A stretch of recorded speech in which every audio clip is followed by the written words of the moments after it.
नमस्कार, मैं हूं रेशु त्यागी। आप देख रहे हैं हमारा खास कार्यक्रम जानलेवा प्रदूषण पर अलर्ट जारी, जिसमें हम प्रदूषण और उससे पैदा होने वाले खतरों पर आज बात करेंगे। सर्दियां शुरू होते ही हर साल दिल्ली और उसके आसपास के क्षेत्र घने कोहरे की वजह से एयर पॉल्यूशन की चपेट में आ जाते हैं। दशहरा खत्म होते ही दिल्ली की हवा की गुणवत्ता में अचानक से गिरावट देखी गई है। बुधवार को वायु गुणवत्ता प्रबंधन आयोग ने एनसीआर में ग्रैप के स्टेज 1 को लागू कर दिया गया है। ग्रैप दिल्ली सरकार की वायु गुणवत्ता खराब होने की स्थिति में लागू होने वाला 4 स्तरीय आपातकालीन प्लान है। ग्रैप का स्टेज 1 तब लागू किया जाता है जब राष्ट्रीय राजधानी की वायु गुणवत्ता 211 हो जाती है। ग्रैप का अगला चरण तब लागू होता है जब दिल्ली की वायु गुणवत्ता खराब, गंभीर और गंभीर हो जाती है।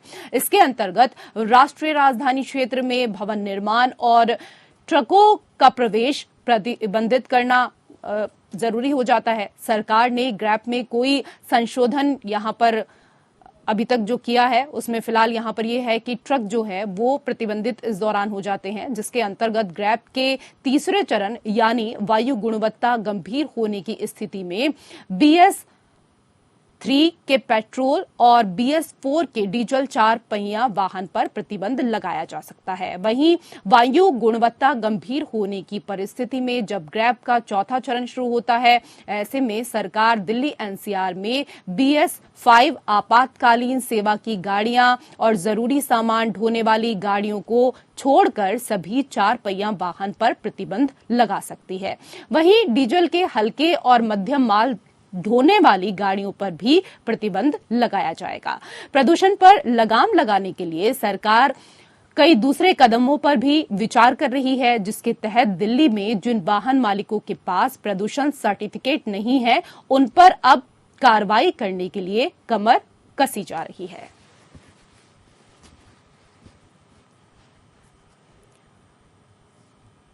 तो जानलेवा प्रदूषण पर अलर्ट जारी किया गया है।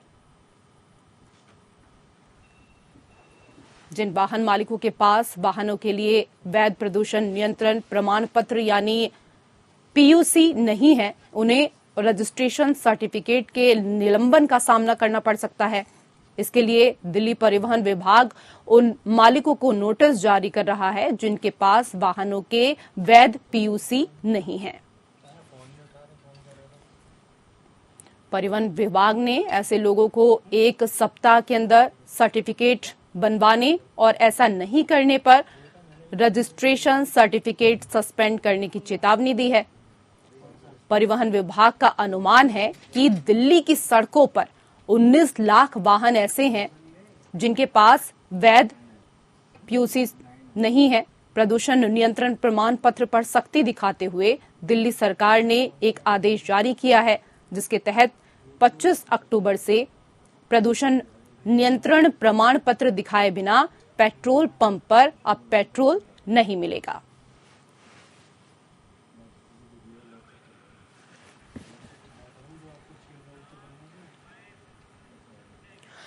चलिए, तो जानलेवा प्रदूषण पर अलर्ट और इस विषय पर चर्चा करने के लिए 3 खास मेहमान आज हमारे साथ पैनल में मौजूद हैं। हमारे साथ संजीव निगम हैं, प्रवक्ता आप। हमारे साथ डॉक्टर नरेश चावला जी हैं, आप नेशनल ज्वाइंट सेक्रेटरी IMA हैं। इसके साथ ही हमारे साथ पर्यावरणविद उपासना सिंह भी जुड़ी हुई हैं। बहुत बहुत स्वागत है आप सभी का। निगम जी, पहला सवाल यहां पर आपसे कि हर साल आप लोग दिल्ली को प्रदूषण मुक्त बनाने का दावा तो करते हैं, लेकिन स्थितियां वैसी की वैसी ही रहती हैं। जैसा आपने अभी अपने वक्तव्य में बताया, ग्रेप लागू हो गया है, ग्रेडेड रिस्पॉन्स एक्शन प्लान लागू हो चुका है। दिल्ली के पर्यावरण मंत्री गोपाल राय ने बताया है कि आज से ही दिल्ली में 586 टीमें अलग अलग जो है उतर गई हैं फील्ड में, और जिसमें मैं समझता हूँ कि दिल्ली के 12 विभागों की टीमें हैं। 300 टीमें तो नगर निगम की बनाई गई हैं, और इस प्रकार से जो है सभी टीमें जा करके जो ग्रेप के जो कुछ नियम हैं, जैसे कि कोई कंस्ट्रक्शन अगर हो रहा है तो कंस्ट्रक्शन करने के लिए उसमें टीन की ऊंची ऊंची बाउंड्री लगा करके उसको ऊपर से कवर करके, या कोई डिमोलिशन हो रहा है तो उसको भी उसी प्रकार से जो है कवर करके डिमोलिशन किया जाएगा। तो ये सब नियम जो है बना दिए गए हैं और ये आज से ये लागू भी हो गए हैं। और अगर इनका कोई पालन नहीं करता है तो उसके खिलाफ जो है जुर्माने का भी प्रावधान किया गया है। 10,000 रुपए से लेकर के 5 लाख रुपए तक का जुर्माने भी रखे गए। तो मैं समझता हूँ कि अब इतने जो सख्त नियम दिल्ली सरकार ने लागू किए हैं, इससे कुछ जो धूल की वजह से जो होती है वो हमें राहत मिलेगी इसमें कुछ। और आपको मैं बता दूं, जो कंस्ट्रक्शन जो है बड़े लेवल की हो रहे हैं, जैसे 5,000 से 10,000 स्क्वायर मीटर है, तो उसमें भी एक एंटी स्मोक गन लगेगी। और उससे ऊपर है तो 2 एंटी स्मोक गन, और 20,000 से ऊपर है तो इस प्रकार से 4 एंटी स्मोक गन। तो सारी व्यवस्था, सारा रूल्स बना दिए गए हैं और इनको इससे काफी कंट्रोल होगा, राहत मिलेगी। निगम जी, नियम तो हर बार बनाए जाते हैं आपकी सरकार की तरफ से, लेकिन वो नियम इस तरीके के होना कि पॉल्यूशन जो है वो कम हो जाए, वो तो होता हुआ नजर नहीं आता, हर बार बढ़ता हुआ ही नजर आता है। उपासना जी, आपसे जानना चाहेंगे कि दिल्ली में सर्दी की शुरुआत में ही जो प्रदूषण बढ़ता है, पर्यावरण प्रदूषण, इसका क्या कारण आप मानती हैं? देखिए, एक तो हवा में जो नमी है उसकी वजह से भी हैवीनेस जो होती है, पोल्यूशन बढ़ जाता है, हमेशा आपने देखा है इस मौसम में। और दूसरी बात ये है कि जो गाड़ियों का पोल्यूशन है और ये कंस्ट्रक्शन का पोल्यूशन है, ये तो दिन पर दिन बढ़ता ही चला जा रहा है। वो भी एक बहुत बड़ा सेक्टर है। अभी जो निगम साहब ने बताया कि जुर्माने का प्रावधान किया गया है, जो लोग जिनका पीओसी नहीं होगा और ये उनको पेट्रोल नहीं दिया जाएगा, डीजल नहीं दिया जाएगा, ये अच्छा कदम है।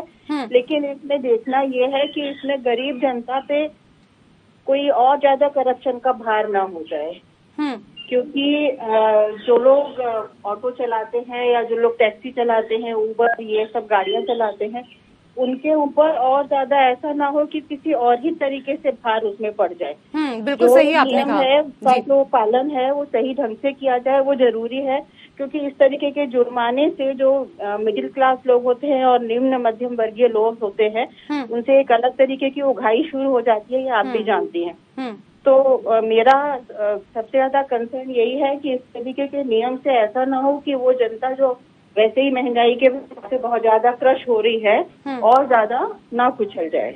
जी, बिल्कुल सही आपने कहा। डॉक्टर चावला भी हमारे साथ हैं। डॉक्टर चावला, अभी दशहरा जो है वो खत्म हुआ है, दिल्ली की हवा की जो गुणवत्ता है उसमें अचानक से गिरावट देखी गई है, इसके बाद अब दीपावली भी आने वाली है। प्रदूषण से किस तरह से लोगों को ज्यादा दिक्कत हो सकती है, कौन कौन सी समस्याएं आ सकती हैं, कौन कौन सी बीमारी हो सकती हैं? देखिए इशू, मैं आपको स्पष्ट बता दूं, ये एक एनुअल इवेंट सा बन गया है, ना केवल 5-7 सालों से, ये for last many decades we are saying. Industrial pollution है, वेहिकुलर पोल्यूशन है, म्युनिसिपैलिटी की कमी से सड़कें साफ नहीं होती। और मैं एक चीज हमेशा ही कहता हूँ, सारा दायित्व सरकारें नहीं उठा सकती जी, ये आम जन को, सिटीजनरी को भी उठाना पड़ेगा। अपने घर को साफ रखना, धूल मिट्टी को ना फैलाना, ये उनके लिए भी जरूरी है। और इसके ऊपर जैसे कि ग्रैब दिल्ली सरकार ने चलाया, बहुत अच्छी चीज है। तो एक होता है रिएक्टिव मेजर, हम कहते हैं कि प्रोएक्टिव मेजर्स होने चाहिए। प्रोएक्टिव मेजर्स क्या होते हैं कि लोग पहले से सावधानी लें, सरकारें पहले से सावधानी लें। जहां तक आप समझती हैं, मैंने देखा है, मैं पिछले 40 साल से डॉक्टरी कर रहा हूँ दिल्ली शहर में, वो हमने देखा है कि कैसे बच्चे, बूढ़े, सांस की बीमारियां, रेस्पिरेटरी डिसीजेज और दूसरी बीमारियां इतनी फैल रही हैं। हम तो कहेंगे कि म्युनिसिपैलिटी इसका सुधार बहुत जल्दी करे, ताकि दिल्ली, एक तरफ तो हम उम्मीद करते हैं कि जिसको हम एक वर्ल्ड क्लास कैपिटल बनाना चाहते हैं, हम हर दिल्ली वाला चाहता है, हर एनसीआर वाला चाहता है कि ये बने, बट उसके लिए भागीदारी होगी सरकार की, जो कि थोड़ा सख्ती से मेजर्स उठाए, और भागीदारी होगी आम जनता की, जो कि कोऑपरेट करेगी। अगर ये दोनों चीजें मिलके, it is not a one day game issue, it is not a one day game, ये एक रात का खेल नहीं है, ये प्लान होना चाहिए। मेरे हिसाब से दिल्ली सरकार काफी अच्छा कर रही है, लेकिन दिल्ली की बढ़ती जनसंख्या को देखते हुए, प्लस वेहिकल, हमारे दिल्ली में वेहिकल बहुत ज्यादा है। Delhi has more cars than all the other 3 metropolitan cities including Mumbai, Chennai and Kolkata. Imagine कीजिएगा उसका व्हीकल, उसका धुआं कहाँ जाएगा। तो ये सब हमें देखना पड़ेगा। बिल्कुल बिल्कुल सही आपने कहा कि वाहनों का धुआं जो है वो कहाँ जाएगा, इससे पर्यावरण पर भी असर पड़ेगा और हमारी सेहत पर भी असर पड़ेगा। उपासना जी, क्या गाड़ियों पर नियंत्रण इसका पक्का समाधान है? भविष्य में जब जीरो एमिशन कारें आ रही हैं, प्रदूषण की समस्या आपको लगता है कि समाप्त हो सकती है? हाँ, उससे समस्या पे काफी फर्क पड़ेगा, लेकिन फिर उसमें ये है कि जाम की समस्या है दिल्ली में बहुत ज्यादा। आप ये भी देखिए ना, जितनी ज्यादा अगर पब्लिक व्हीकल जो है हमारे प्राइवेट व्हीकल के मुकाबले अगर हम लोग नहीं बढ़ाएंगे, अगर हम मेट्रो और बढ़ा देते हैं या सरकार एक अलग तरीके का मैकेनिज्म लेके आए, ज्यादा मतलब लोग सरकारी वाहनों का उपयोग करें, तो मेरे ख्याल से प्राइवेट वाहनों का जो संख्या है वो कम हो जाएगी। और ये सबसे बड़ा एक कारण है हमारे यहाँ पर प्रदूषण का भी और सड़कों पे लगने वाले जाम का भी। तो अगर उसी दिशा में काम किया जाए तो ज्यादा अच्छा होगा। बिल्कुल सही आपने कहा कि इस दिशा में अगर काम किया जाए तो ज्यादा अच्छा होगा, क्योंकि मौसम भी करवट ले रहा है, मौसम बदल रहा है। डॉक्टर चावला, ऐसे में हमारे तमाम दर्शक जो इस कार्यक्रम को देख रहे हैं, हम चाहते हैं कि आप उनको इसके बारे में जानकारी दें कि किस तरीके से वो अपना ख्याल रख सकते हैं, क्या कुछ प्रिकॉशन उनको लेने हैं। देखिए, जैसे ही सर्दियां शुरू होने वाली होती हैं, दशहरे के बाद हमने देखा है कि सांस की बीमारियां और दूसरी बीमारियां जो मच्छर बीमारियां बढ़ती हैं। तो जहां तक आज चूंकि हमारा फोकस पोल्यूशन पे है, तो आई वुड से एटलीस्ट जो सीनियर लोग हैं हमारे, जो एल्डरली जेंटलमैन हैं या जो जिनको कोई दूसरी बीमारियां हैं या सांस की या दिल की बीमारियां हैं, वो अपने डॉक्टर के टच में रहें। और स्पेशली जो मॉर्निंग वॉक है, जिस टाइम की हवा बहुत ही धुंध बहुत ज्यादा हो जाती है और सेडिमेंट और पोल्यूशन ज्यादा होता है, तो उनका जो सांस का बीमारी और दिल का बीमारी बिगड़ सकता है।